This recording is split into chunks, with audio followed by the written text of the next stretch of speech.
everyone. Today I'm going to be discussing food versus supplements. At some point in your life, you've probably asked the question, should I be taking supplements if I'm eating a healthy, well-balanced diet? Well, in a perfect world, no one would need supplements. But unfortunately, our world is far from perfect. Listen to how Dr. Mark Hyman answers the supplement question.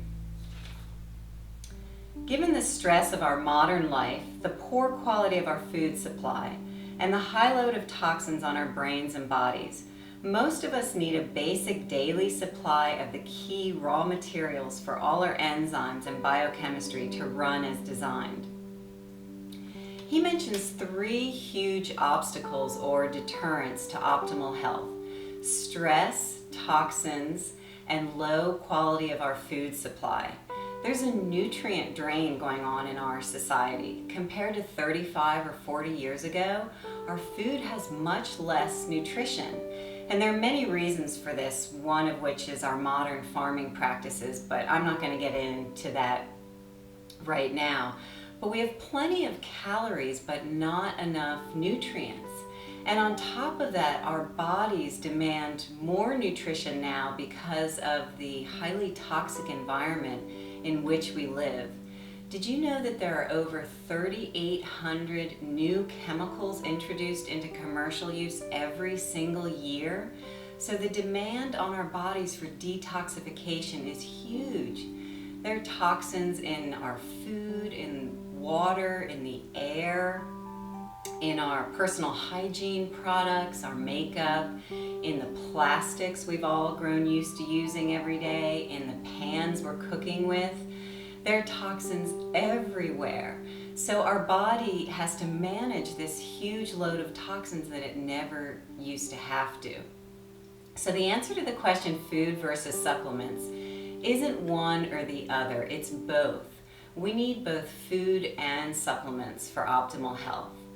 Now, supplements should be used in two ways. One is as a targeted solution to address a specific known deficiency or insufficiency, and two is a general insurance policy just to ensure that our bodies get the daily support they need. Now, supplements can be valuable, but they're never a replacement for food. Food has many advantages over supplements. First of all, food tends to be more nutrient dense than supplements. For example, your typical multivitamin has at most 30 vitamins and minerals, whereas your typical stalk of broccoli has over 500 nutrients. And secondly, there's a natural synergy in food that you can't duplicate with supplements. Our body uses nutrients in symphony, in a concert, working together, supporting one another, not in isolation. Food is very complex and it's much greater than the sum of its parts. And then finally, many low-quality supplement brands are made out of synthetic nutrient forms. And this is hard for our bodies to digest and absorb. So be aware of any chemical and artificial ingredients in your supplements. So just to recap, supplements should be used as either a general insurance policy or as a targeted solution to a known or specific issue. But food is where we should be getting most of our nutrition. And given the toxic environment in which we live, as well as the poor quality of our food supply, I do recommend a daily maintenance protocol for supplements that all adults should take. Now, this protocol does not address any specific issues. It's just to maintain optimal health. So, number one, I recommend you take a multivitamin.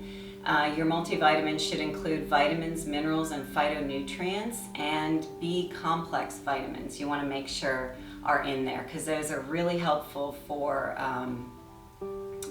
detoxification. And then number two, you want to be taking an essential fatty acid supplement. Now, essential fatty acids are your omega-3, 6s, and 9s. And in a typical Western diet, we get way too many omega-6s and not enough omega-3s. And omega-6s are inflammatory, whereas omega-3s are anti-inflammatory. So you really want to increase your omega-3 intake. 3, I recommend you take a probiotic. This is really important for balancing your gut bacteria. And we're finding out more and more every day just how important our microbiome is to our immune system. Number 4, I recommend you take vitamin D3. Many of us are deficient in vitamin D, and it's particularly hard to get between the months of October and March. So I recommend you take a daily vitamin D3 supplement. And then number 5, you want to take an antioxidant. All of these chemicals that we're ingesting and breathing in are causing inflammation and oxidative stress in our bodies. And oxidative stress generates free radicals, and free radicals are at the root of all disease. So we need an antioxidant to quench the free radicals. So that's all I'm going to say for today. In my write-up on today's discussion, which will be posted on my blog as well as in the link below, I will include specific recommendations for supplement brands, as well as what supplements you should avoid. And I also make recommendations for specific supplement forms which are best for absorption.